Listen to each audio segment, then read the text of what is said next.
This is the template that we provide. It sounds like this.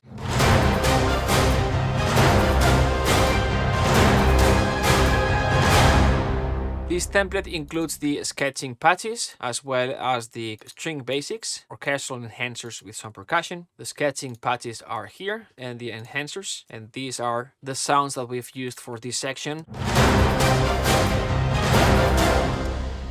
Basic strings down here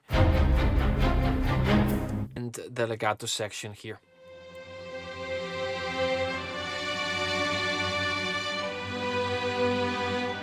Just download, install. The work has been done ahead of time with selecting the instruments, loading the instruments, balancing, and doing everything so it sounds like this out of the box. This template works with any sequencer, right? What does this mean? How is this possible? The reason why this is possible is because this is a front-end based template. It's not a mixer back-end based template, meaning the configuration, the balance, the mix has been done at the patch level, at the instrument level. And the only thing that you need to do is to load those patches into your sequencer, like this. We provide all the files here. They are separated in 3 folders. And again, this works with any sequencer, whether it's FL Studio or Ableton Live, Pro Tools, Digital Performer, Cubase, Logic. I use Cubase in this case, but the process is the same. You just need to, 1, add a new track, add instrument track, load Musio. I'll explain in a second why Musio, why we chose Musio.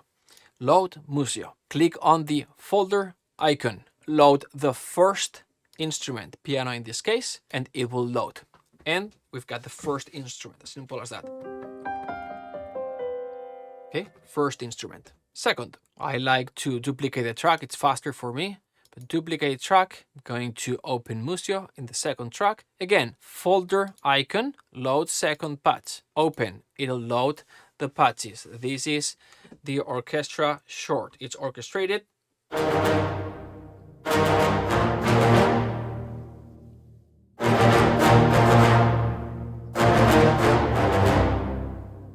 And it sounds balanced out of the box. Next, orchestral long. So I'm going to duplicate the track again. Going to open Musio, folder icon, orchestra long. Boom, it loads and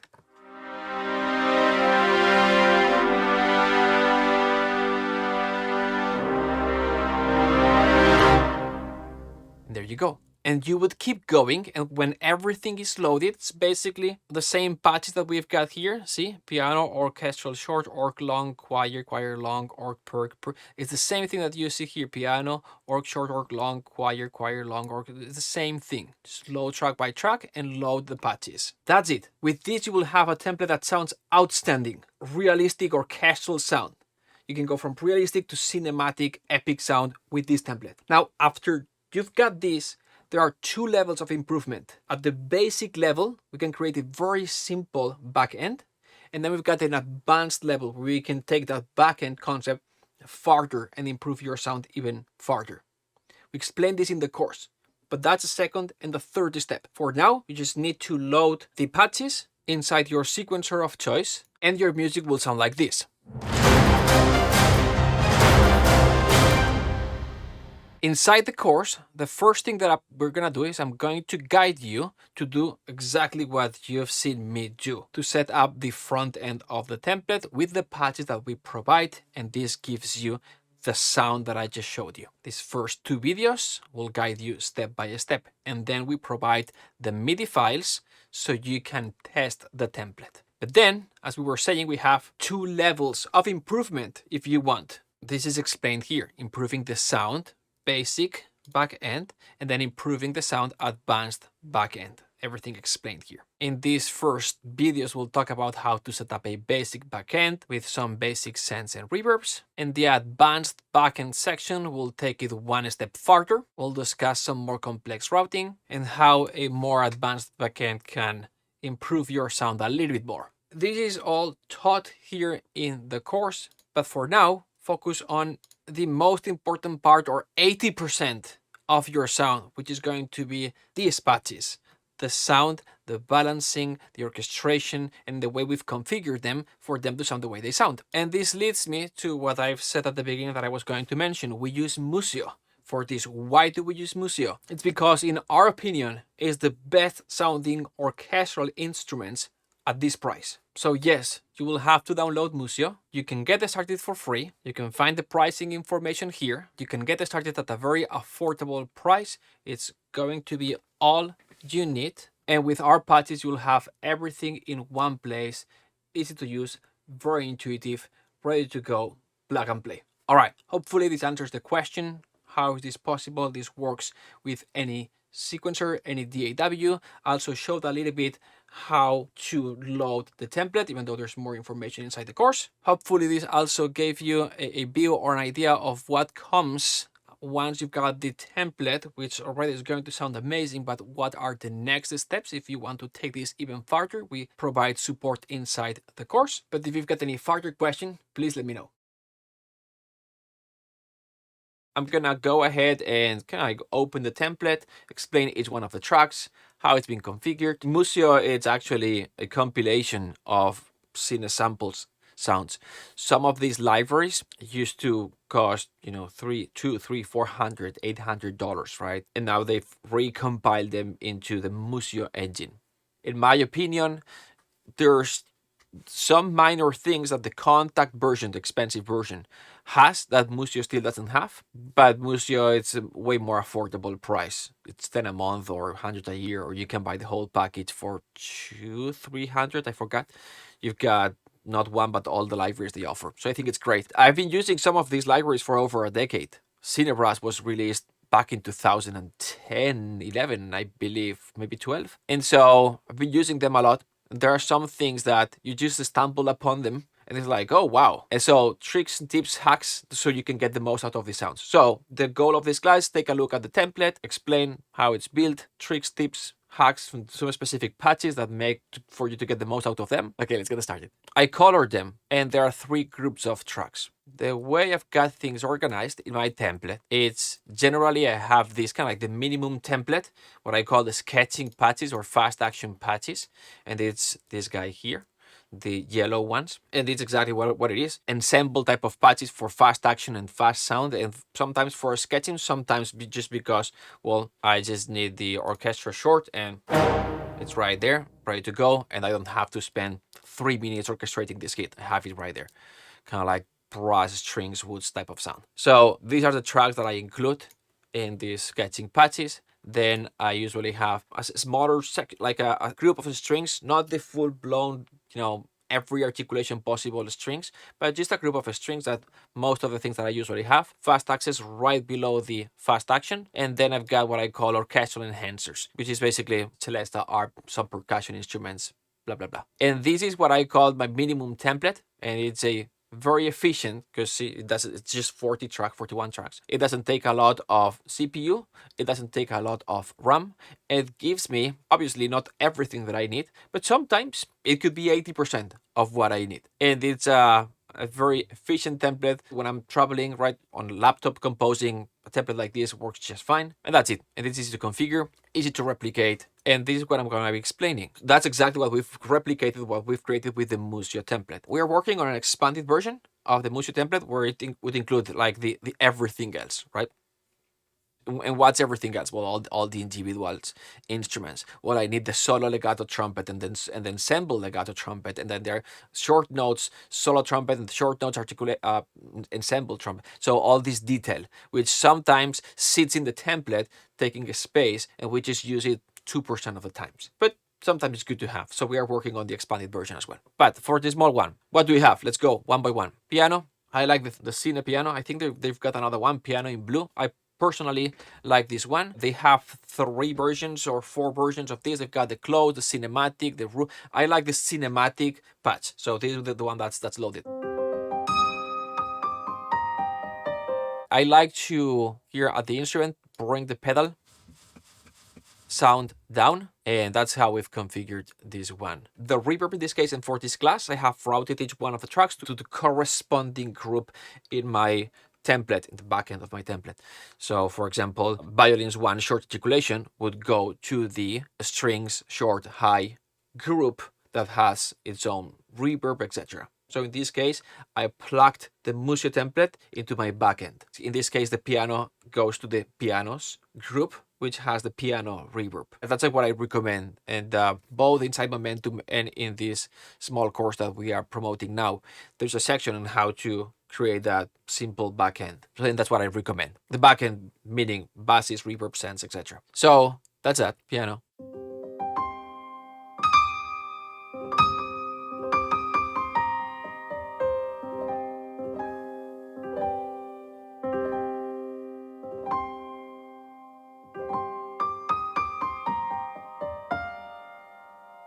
Cool. Sometimes I've got my full template here. Sometimes we can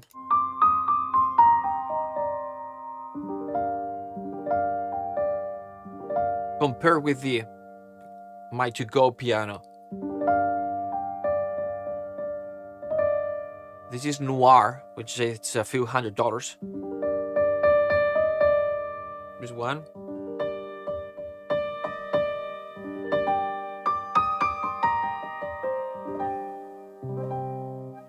It's just different color, so no complaints. A little bit noisier, maybe, but that's also taste. Some people want cleaner samples, some people a little bit of noise and artifacts don't bother them because that's realism. Okay, next, orchestral short. These patches, for some people, Laurel mentioned, it takes a long time to load these instruments. I tested this in different computers. They loaded no problem. The nature of Musio is that the first time, if I were to get rid of this guy, and I load this one. Boom.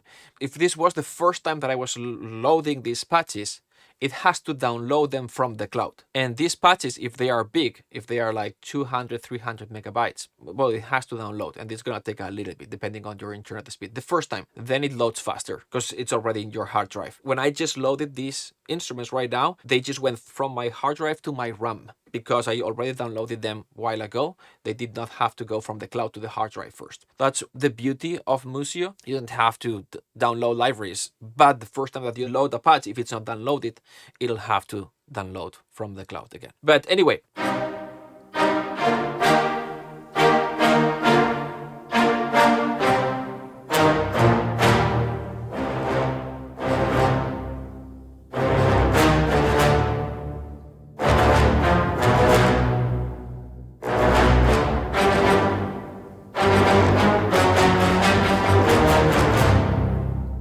cool.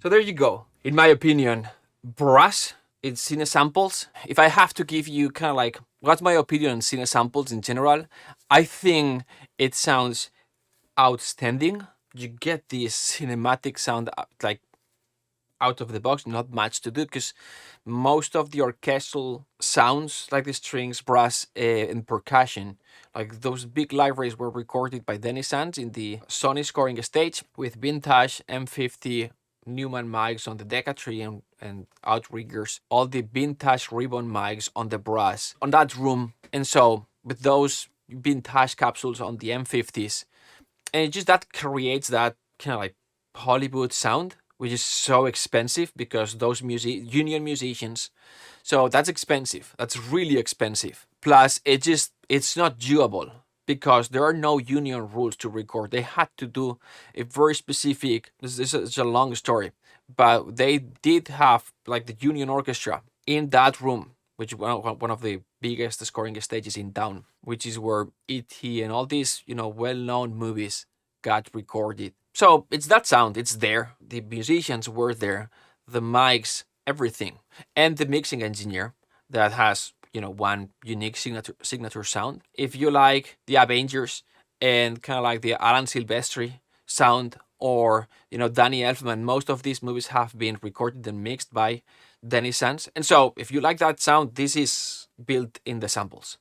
And that is why they are a little bit harsher and brighter in color, because of those, vintage capsules and those vintage M50s in the Decatrain outringers that kind of like brighten the sound a little bit, which many times with other libraries, you have to brighten them later on with some, tube saturation and things like this to bring up that more cinematic sound sometimes. I'm not talking about trailer sound. It's more like cinematic soundtrack type of sound. And it's built on those samples. If you like that sound, it's there. So I like that very much. If you compare trumpets, so this is how a trumpet sounds, right? Low register, darker.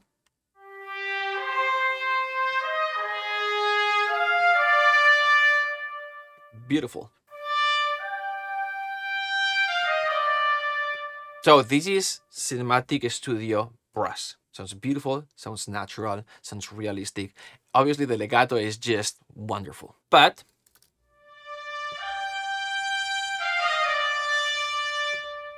if you want a brighter sound, then what I just showed you has that brightness.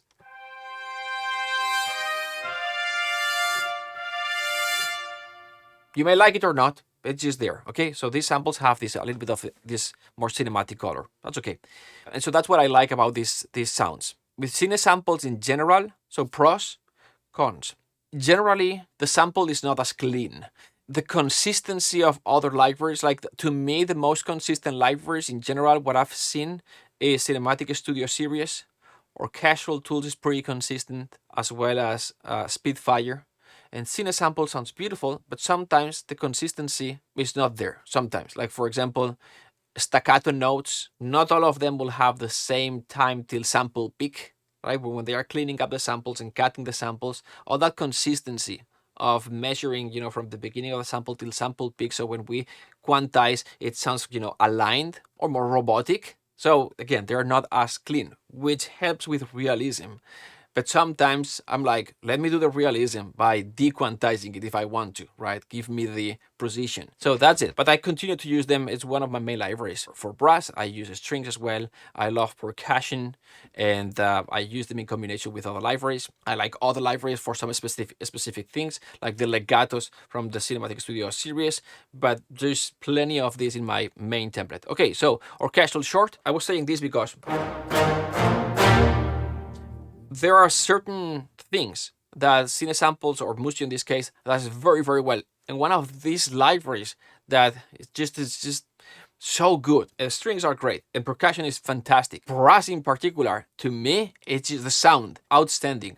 Specifically, the short notes. So when creating this template, I've put emphasis on, number one, and most importantly, maintaining a realistic balance. So this is very simple. We've got the strings, brass, woods, right here. So gotta maintain balance. But if there are inconsistencies or problems, or on the other side, there's something that's really good about that patch, I'll generally feature it. So it's not the way that you build a template, or the way that you do MIDI mockups. When you orchestrate for an orchestra, like for a real orchestra, you orchestrate in a way that makes the orchestra sound good. But with samples, we've got limitations. There are not limitations. It's in comparison with the orchestra, they behave differently. So those limitations we try to hide. So for example, if the strings legato is not really good, then we'll cover it with an ARP note on top to kind of like hide that non-realistic, artificial sounding legato. Things like this, right? So the same concept applies when I've built these patches. I've featured the things that sound good, and I've hidden, or I've applied some sort of hack to hide the things that are not as good. For example, because of consistency, right? Maybe when stacking something like this, the woodwind's attack is faster than the brass. Well, it makes sense. Generally, a bassoon has a faster attack time than a bass trombone or a tenor trombone in the low register. It just takes more time for the trombone to hit sample peak. Makes sense. But if I'm stacking them at the same time like here, then the bassoons are going to sound always early. And that's a problem in a stacked patch like this. So I played around with balance so it's not as obvious. So anyway, It will sound great, it will sound natural, but these are the things that I have done to feature the goods and to hide the bads. Cool, awesome. And that's where we've spent time. Let's just move on to the next one. This one is for orchestral long notes.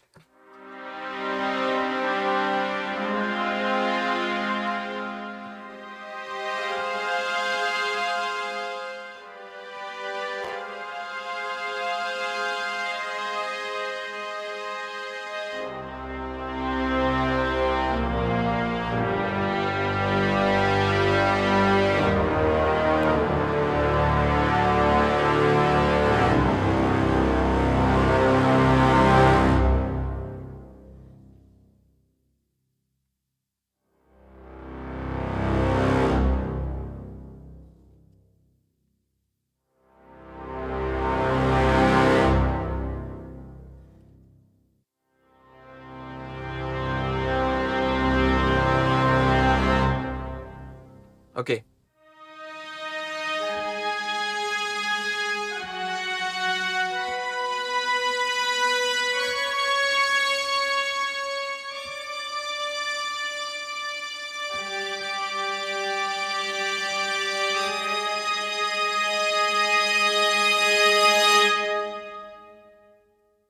Cool.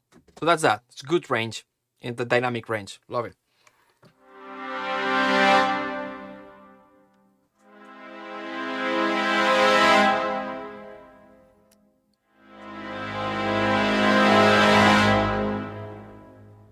Cool. Clusters.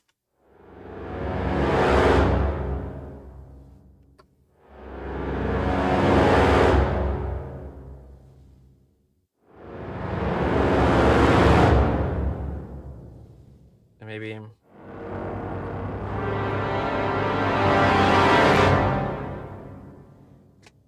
so there you go. That's how it sounds. Choir, short notes. We've got limitation. We don't have short for men, so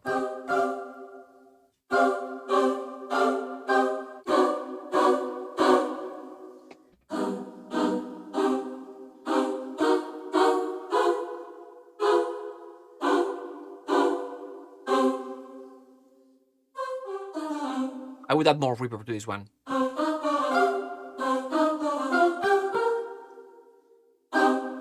Alright, there you go. Choir long notes.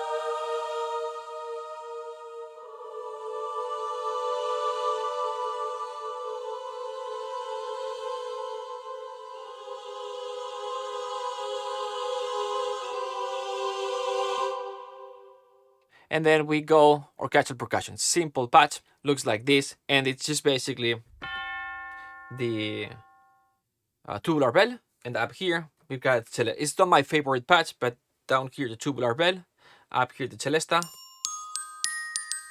We've got another sound for the celesta later on, and then in here in between we've got the gran casa here, and then we've got snares and toms and things like this. And do some tablas. What else we've got? We've got shakers and stuff like this. And I guess we'll have, yeah. So, yeah, tubular bells, celesta.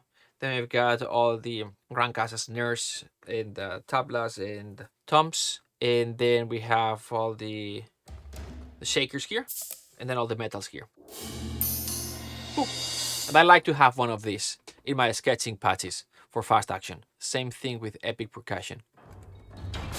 The way this has been built, I like this patch so much. Basically, it's epic percussion from all the lower stuff to more high pitch and metals. And also, there are ensemble configurations in this patch. So pre-orchestrated, that's good. Also, there is performance patches, meaning, rolls and things like this. So, see?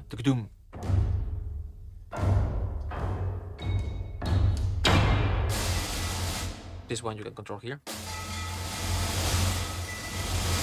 It's great.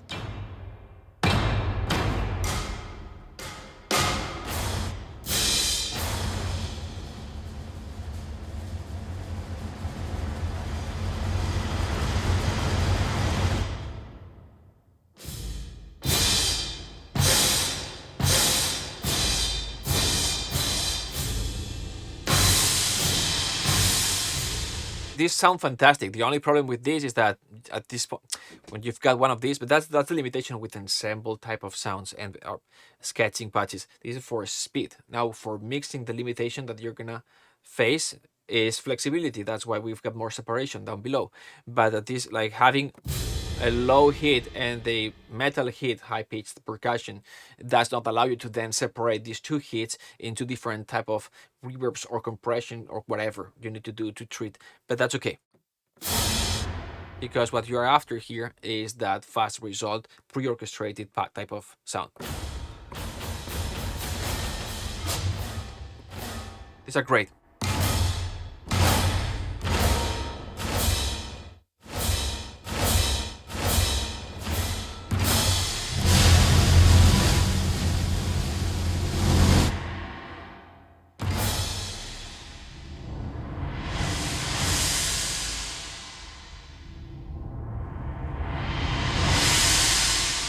And yes, great.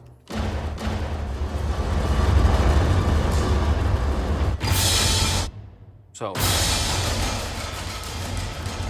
anyway, pre-orchestrated, and you got lots here. Big wet drums. I love this one in particular, so I loaded. This is from Drums of War 3. I just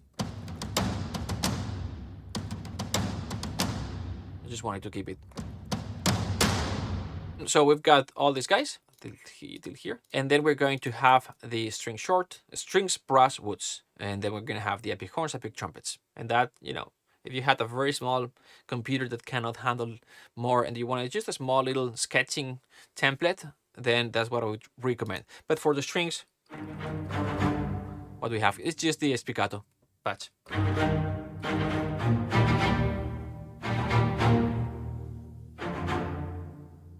String short, string long, so this is the sustain.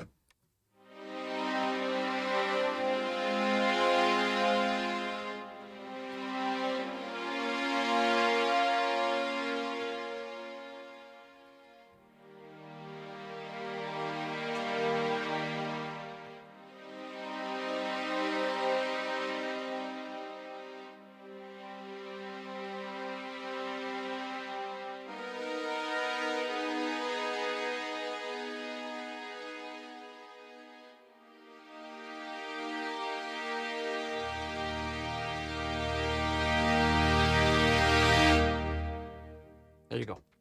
So non-vibrato, you can also do vibrato. Brass short, these guys.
There you go.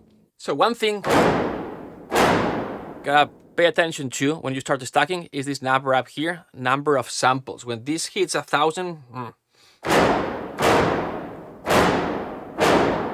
so when clustering things like this, it will happen sometimes. Brass long, same thing.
Since I plugged this into my template, some of the tape saturation is saturating a little bit too much. Okay, woods ensemble. Needs more reverb. So with CineBrush, it's more double reed-y generally. The type of woodwind ensemble, the way they recorded it, is just more, you hear more of the double reed. In comparison, for example, if we go, let's see if I can find, this is more Albion type of sound. This is more flutes, right?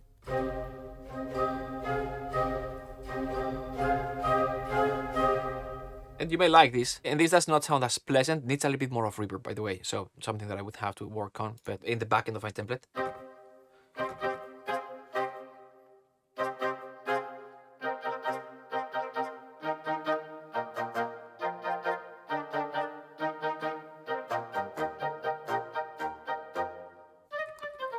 The one thing that I can guarantee you is that it blends so well, so well. It colors the orchestra the right way, in my opinion. The other one that I showed you sounds more beautiful. It's just, for some people, you may think more flutes and clarinets there, and it has a pleasant sound. And it works great with the orchestra, but when I blend that other one, the Albion one, with a kind of like an ensemble orchestral sound or strings, they don't do that better of a job at coloring it the right way. It kind of like adds... not weight, it kind of like thickens the sound, it makes it sound a little bit fatter, not necessarily in a good way. It adds the flutes on top. This one, in my opinion, colors it in a more realistic woodwinds flavor because it has the right amount of rich color into it, which you may like or not. I just like having both options, and I see there's the difference. Long notes.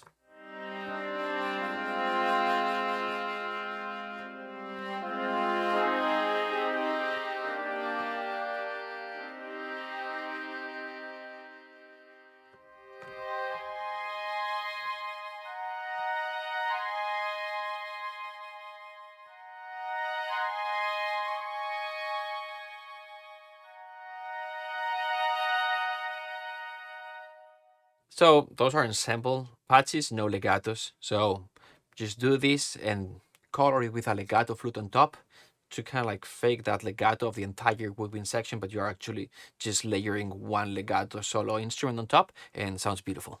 If on top of that you've got some motor going or some ostinato or some strings on top, you don't need more. Awesome. Closing some of this and going to epic horns.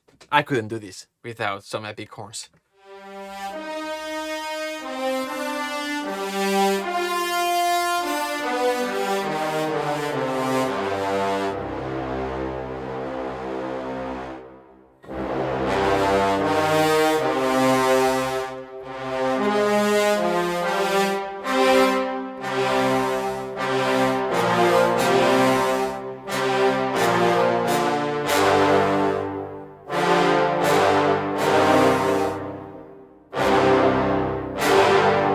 explain this patch in a second.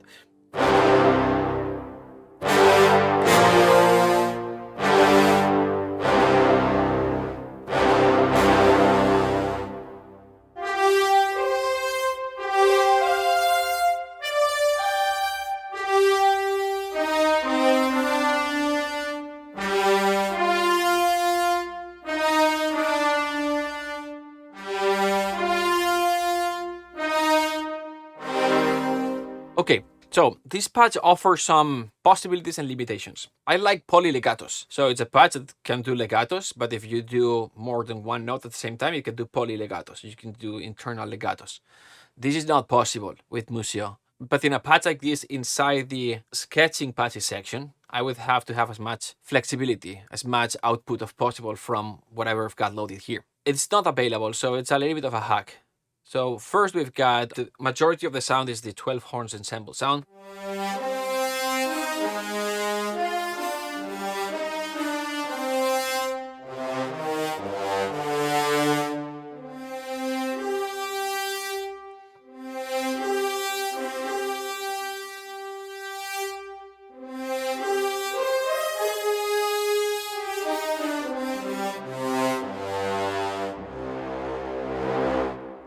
The legatos for those pedal notes down below. Well, this is not realistic. That's not the way a real instrument would perform those notes, but we can do this with samples, but obviously the legato is going to be a little bit slower here. Okay, cool, awesome. Then the kind of like the Hollywood, not the standard, but the typical trick of having the trombones on the other side, adding that harshness. So without trombones, with.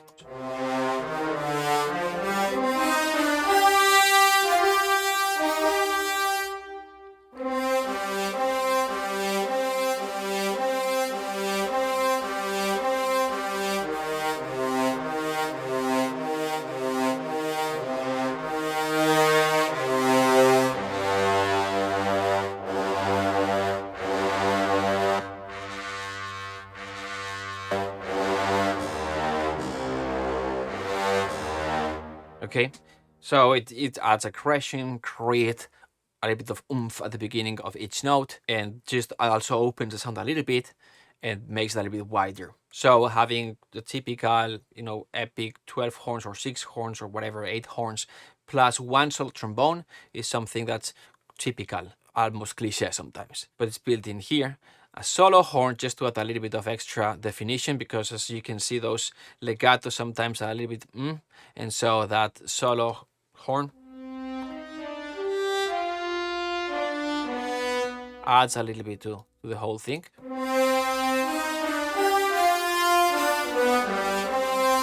And then finally we've got this guy, the 6 horn, and this is what fakes the polylegato. This does two things. First, it adds a little bit of oomph to each note, which is great because it hides that legato. And second, it adds a little bit of that envelope that we want at the beginning of each note. Depending on how hard we hit the note, it will not affect the loudness of the legato because we control with modulation, but it will control the volume and the dynamic of this shorter sforzato or tenuto note. Right? This will sit on top and at the beginning of each note, giving it a little bit of oomph, that envelope that we want, helping the transition between notes, and also it allows us to play relatively short chords, right? The only problem and or limitation is that the length is fixed. You cannot control the length of this note by cutting the note short when you release. So you just have to wait.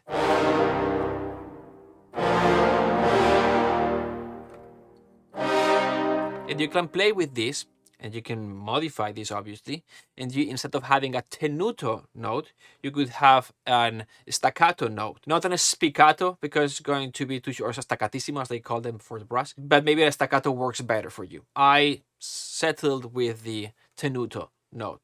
I know how this patch behaves, and I know how I have to play or perform this patch to get what I want out of it. So that's that. There you go. When you put it all together, you can play legatos.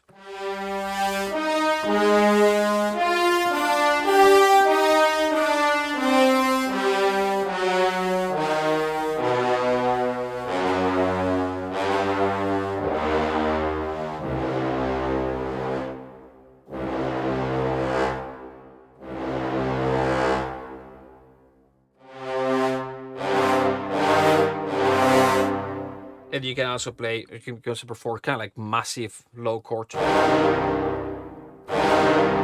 In that case, what I like is to roll the notes a little bit, because remember when we do this, what we're hearing is that the chord is because of this tenuto note. The legato will not play the chord, and so you don't want for the legato to reinforce, let's say, the middle note. So I like to roll the notes a little bit from, top to bottom for the legato to reinforce the lower note. So it will be something like this, right? But fast.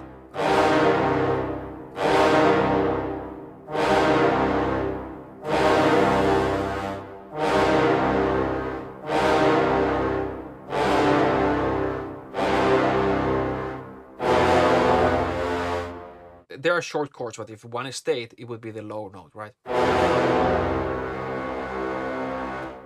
There you go. So these pads, for example, let me see if this is, hopefully this is not too loud. Cool.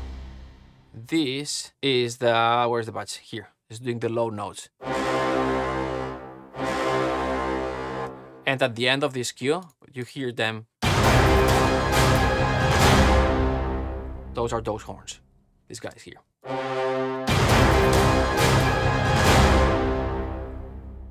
I like at the end of an epic cue like this to let the brass resonate a little bit more. So sometimes I'll have those low brass horns. That low big brass, generally not as much trombones as kind of like massive epic, non-realistic horns sound like this. And so I let them ring a little bit more, make them a little bit longer for kind of like the end of the orchestral section, big staccato last note, but the low brass or the low horns, I make them a little bit longer to kind of like colorate that tail. If that makes sense. Moving on, trumpets here, it's just the ensemble trumpet plus a little bit of solo. Solo, very subtle, because if we bring it up too much, then it just makes the ensemble sound smaller. But yeah.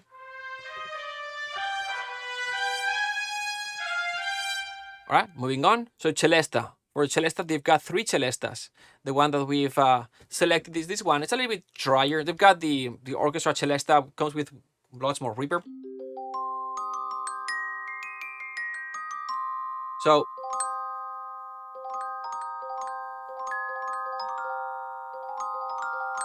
this is the one that has the most delicate sound to me, the celesta. If I want something a little bit less delicate, I'll have the glockenspiel. And I like for celesta to be delicate, so that's out of the 3 that they've got, this is the one that I like the most.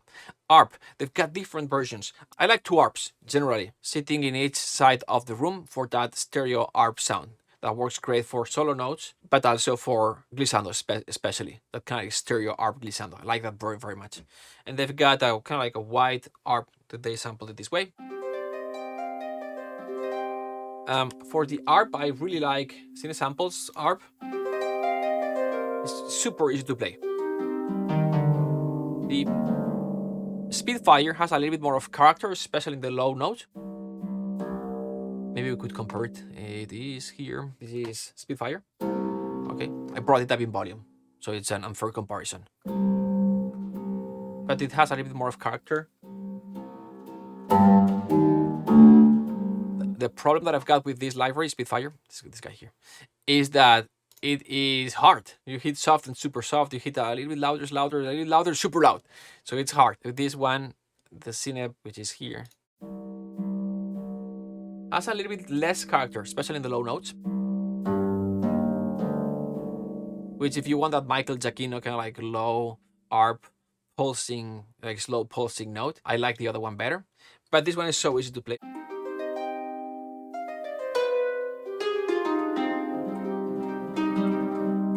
That's it. And then for glissandos, you've got major, minor, all.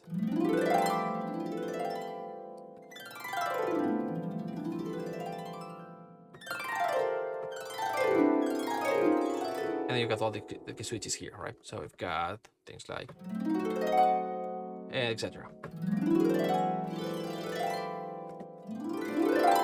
You've got more swells, you've got regular glissandos, swells, you've got reaps and things like this. Useful to have.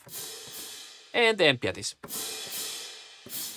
So generally they've got 3 piattis. So they've got this one, and this one. So kind of like small, medium, large. And then they've got the open one, right, facing the audience. They've got the chalked, and then a shorter one, which is great to have. Sometimes you're gonna do like kind of thing, whatever. Cool. Shakers, got a plethora of shakers. That's great. This is set up at -190, as you can see here. I'm going to include all the milliseconds in the naming so you can also. But this is because they've got this one, which is, you know, fast attack. But then they've got this one, which is great. But then if you quantize, either you move them ahead of time by ear, or you just quantize it to the crit, and then with a -190, it's going to work. So they've got rolls as always, and then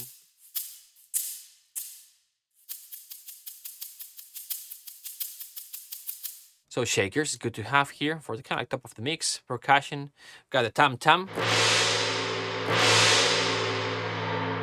and then yeah, got this different sizes,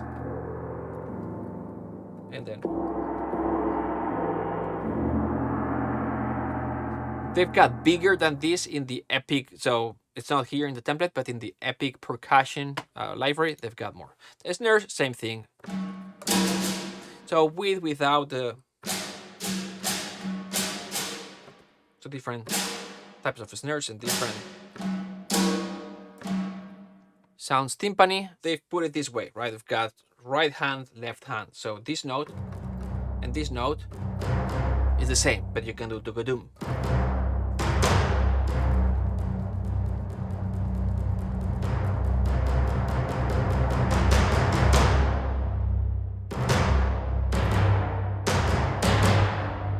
Okay, it's convenient.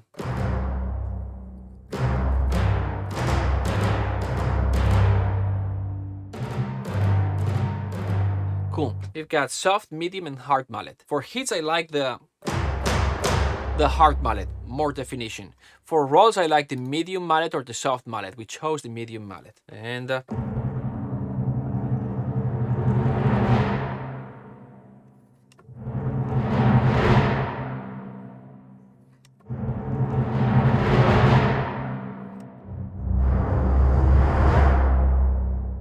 soft sounds beautiful, it's just less definition. Hard is too harsh for a roll, but sometimes can be used as an effect. You can load it down below if you want. Gran Casa. So we've got different sizes and mallets.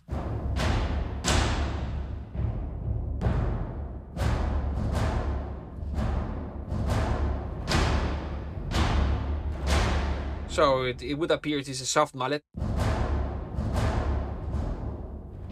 medium, and hard mallet. Then we've got a sub bomb. This is a must-have in my template. It's from the Drums of War 1. Sub bomb, gotta have it. And it's just, I especially like this E note. So it's basically low.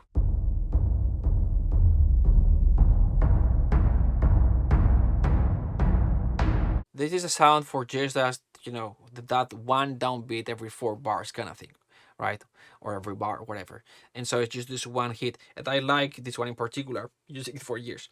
That is laid down like this, softer hits here, and then, you know, harder hits the higher you go in register. But the E in particular, it's the one that to me sounds the softest and has the more body. And that's it. That's the one that I use most of the time. You could filter this one and get with some of the top end if you want for a deeper sound. Drum set, gotta have a drum set loaded. They've got the blue drum kit. I like this one better,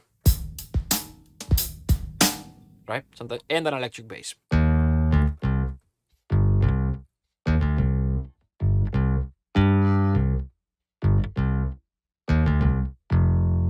And for example, here in this cue, we've got the bass here with the piano. In fact, this cue started like this. I was like, I'm gonna start like this, let's see. But, and then I added the piano. And then the low strings came in.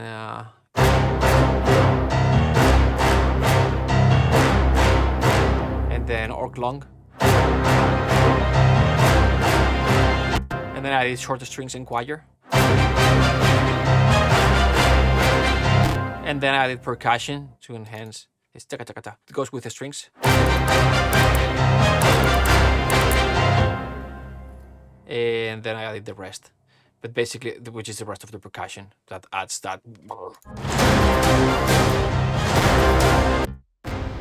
Since I routed things to my groups, there are some things that are a little bit out of control, saturating a little bit. But anyway, cool. So we got through sketching patches and then the enhancers, the choices that we made here. And then for the strings, very simple. We wanted to have strings under 10 tracks or something like this, maybe 12, and have everything that we need for the strings. So the way they are set up is like we've got the ensemble strings for the short staccato and low staccato. Because sometimes we want, strings that just sound big.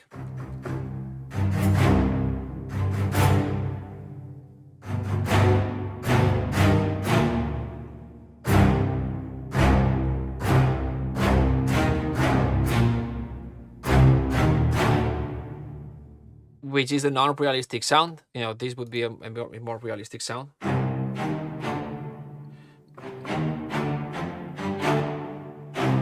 But sometimes we want a little bit more cinematic. Which I'll open in a second. And the same thing with the high strings.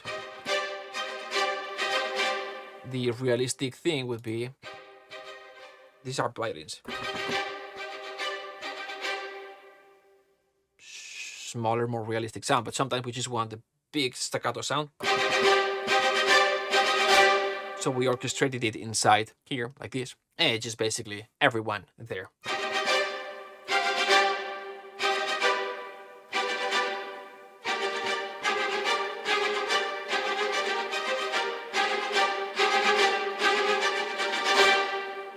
And for the big ones, the slow ones, a little bit more of work here. We wanted size, aggression, and bite. We've got specific patches that we've selected here for aggression and definition and the low register.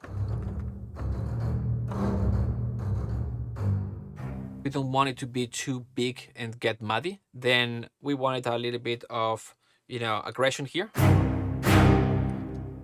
And then the bite, I'm gonna get rid of this guy. So aggression, the bite comes here.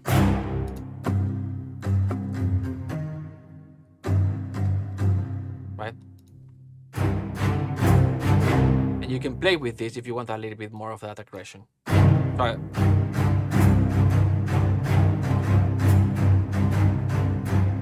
Without.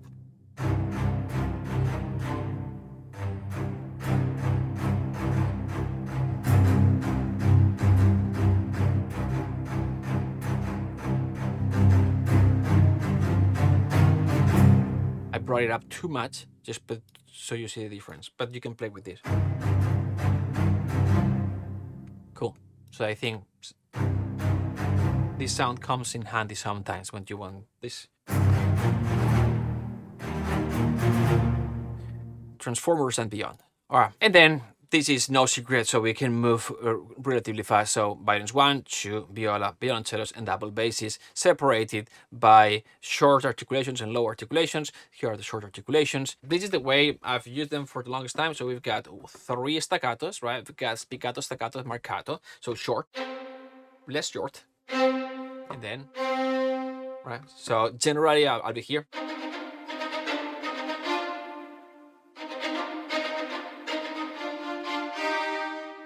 If I want to do this. And then I've got this forchato.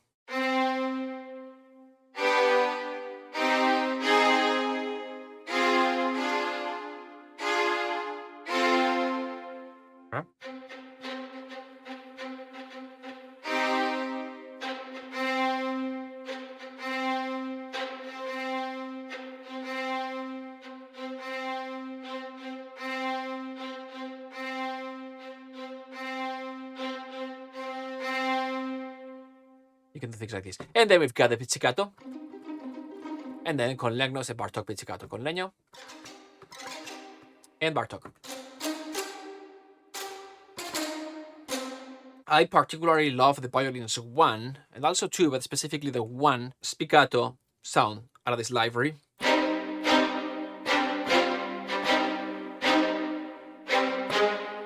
It just, especially the kind of like the first couple of strings, the G string and the D string, it just has a bite that, hey, you know, there are other libraries that sound beautiful as well. If I go here to my short violins 1,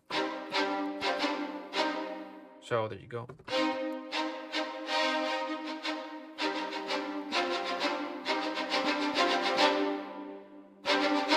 There's a lot of treatment on this one. This is a Cinematic Studio strings, and there's a ton of treatment. Let me just show. See, there's a little bit of this guy, a little bit of this guy that I'm going to deactivate to just to do a fair comparison. This is again deactivating this and deactivating this on the Cinematic Studio strings. So the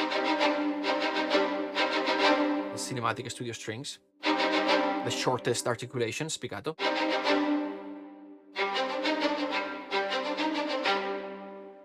And then if we go to, we're here.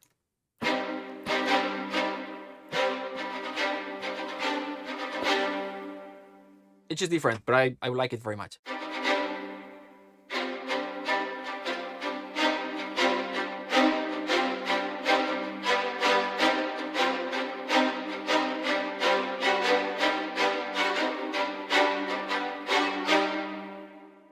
It just has a quality that I don't see in other libraries, which is not better or worse, but I like it very much for accenting, for that bite. Sometimes I'll mix different libraries. I'll have the more staccato in whatever, Spitfire or Cinematic Studio strings or whatever, and then I'll have the accents,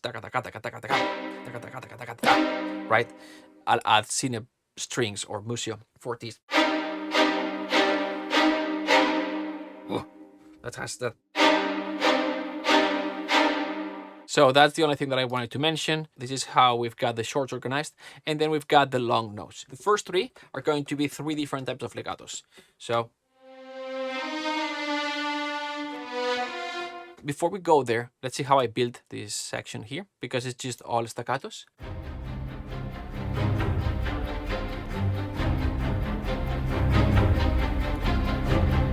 So let's see what we've got. Violin short.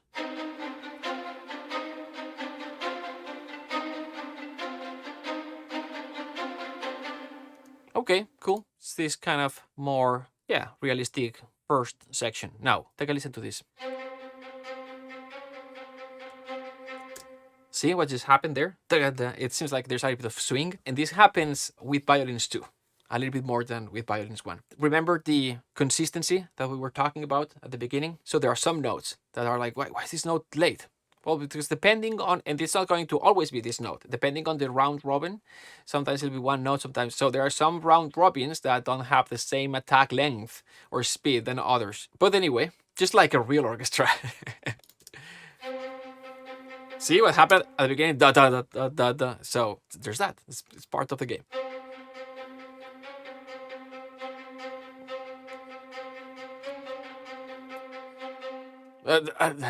Anyway, no complaint. It's there, just for you to know. When all together, you don't even notice.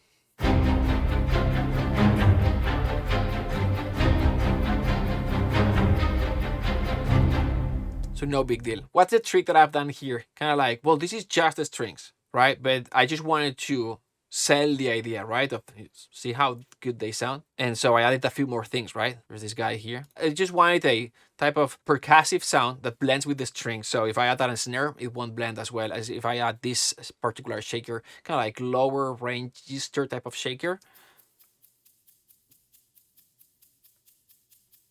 It's kind of like I need this tight. I need to tighten this pulse, right? So I added this a little bit.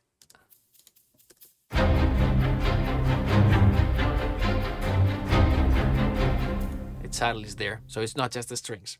So we have a little bit of a shaker there. But anyway, so showing a little bit behind the curtains, the viola does this.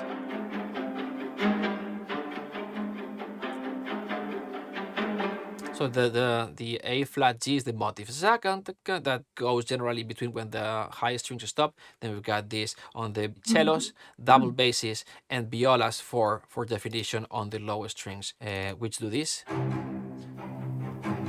Danton, but see the Danton note gets blurry here because of the low register closed quote unquote voicing in the low register, so the viola will brighten it a little bit. But here's where it comes in handy. I doubled the cellos. These cellos are doubled.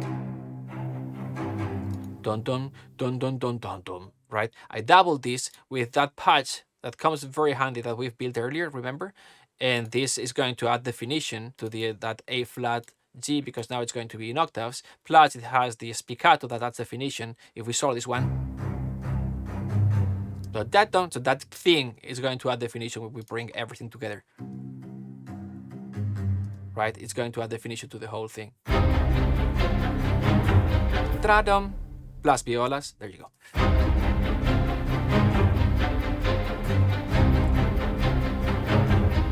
Cool. And then we've got the double basses doing this.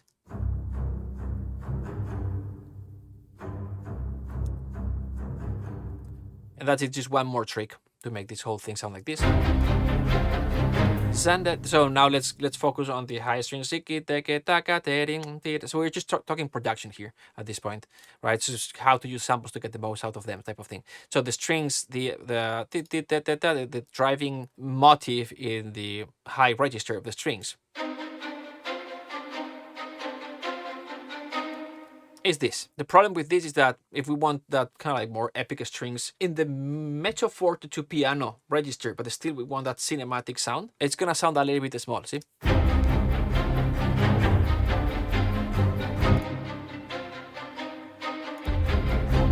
So I just layered it with just epic massive strings, which is just quote unquote too much layering.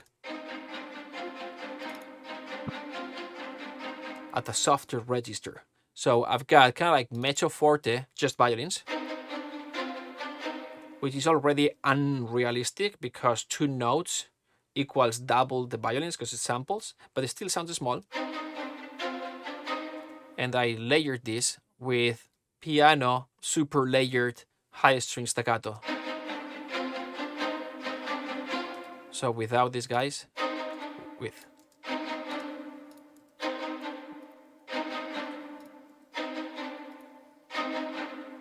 See, so one is a little bit smaller, not timbre, right? But it's a smaller sound, and the other one is thicker, more cinematic sound, if that's what you want. In the combination, it's basically, so each one of the section, staccato, spiccato, and then on top of that, kind of like massive low ensemble layered, and high spiccato ensemble, massive sound layered. Altogether sounds like this.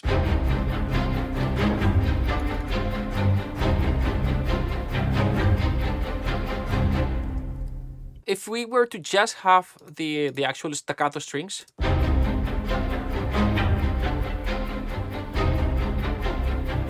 without the shaker,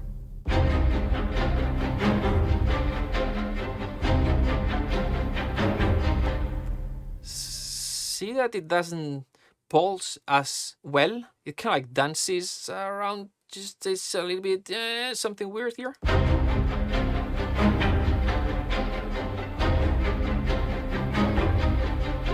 And I love it, and it's very realistic, even the sound. I like it very much. But with this,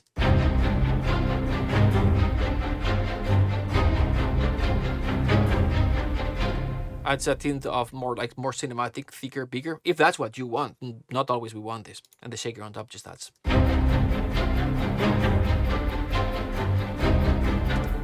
Cool. That's how you fool people. All right. Awesome. Or directors, in this case. They want the sound many times. There's nothing wrong with what we just did. And then we've got the legatos.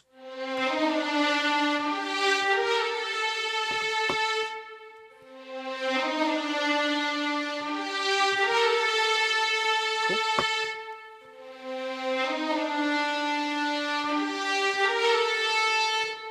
So 3 types of legatos, with the legato vibrato non vibrato being the obvious difference. I generally like the legato espressivo, the more.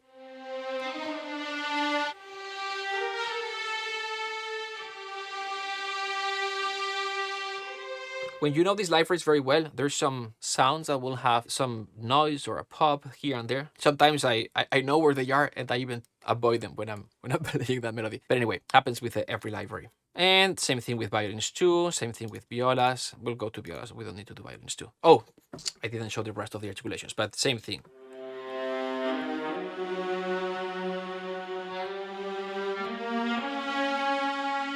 And then we are going to have, so the 3 legatos, then we're going to have the 3 sustains. Okay, so we're going to have this expressivo,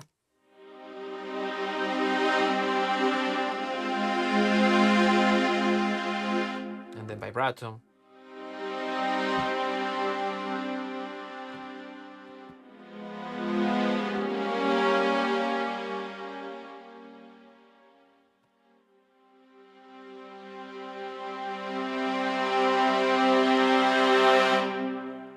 sustain non-vibrato, which is nice sometimes.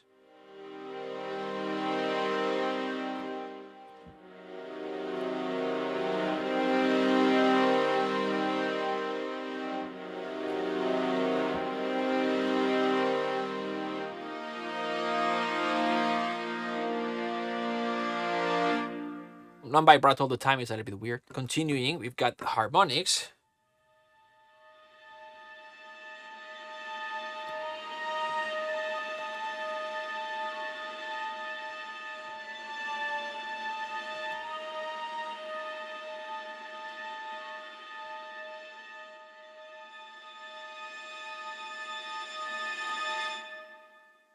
Tremolos.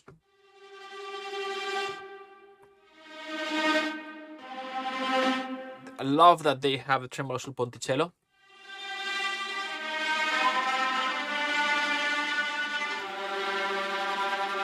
And then they have step trills. And the whole step, or the, yeah.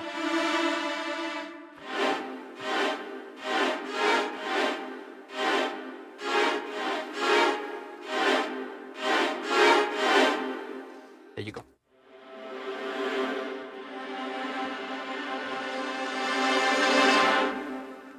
And I think it's worth taking a look at the cello. Beautiful legatos.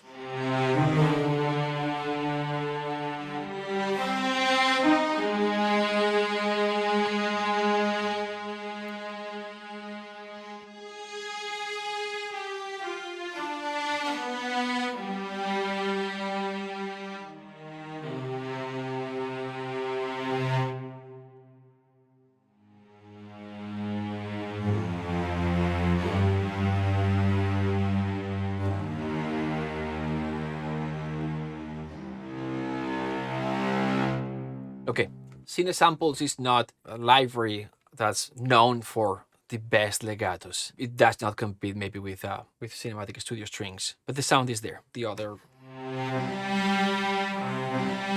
legato and the third one.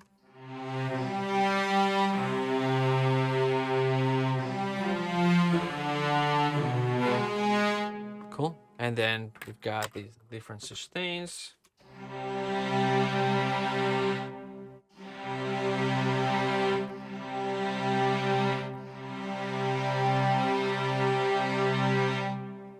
And we've got harmonics.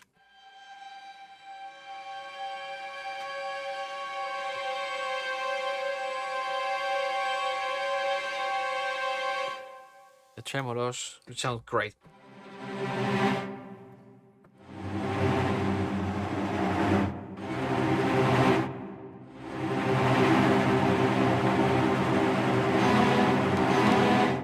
And then sulpons, these are great as well.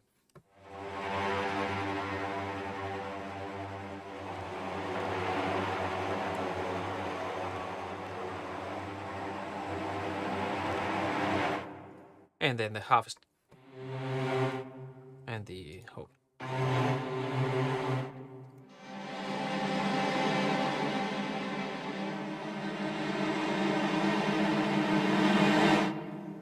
And there you go. And then bass, same thing. But bass sounds great. String sample libraries, to me it's very important that the basses have sampled that very like low, deep, and cinematic sound for whenever I'm not layering it with a sub synth or something like this.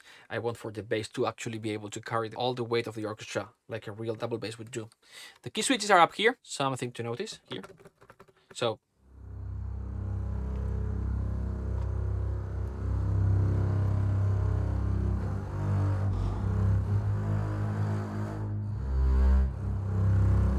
okay, and the rest of the articulations, not all of them. Then what we've created here, which is very simple. The only thing to mention here is that there's a key switch at the end. We go from expressive legato, so more vibrato, to non-vibrato for the last note, the last chord. For the high strings, violins 1, 2, and viola. For the low strings, we go with tremolo, the first part, and we transition to sustained no vibrato in the last note. And all together is this guy here.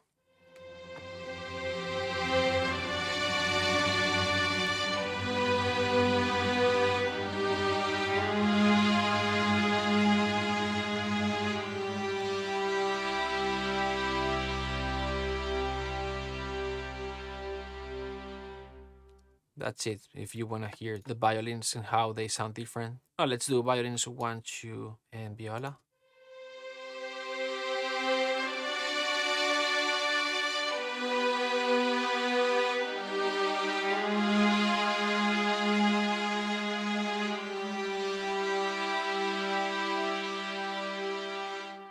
For the low strings.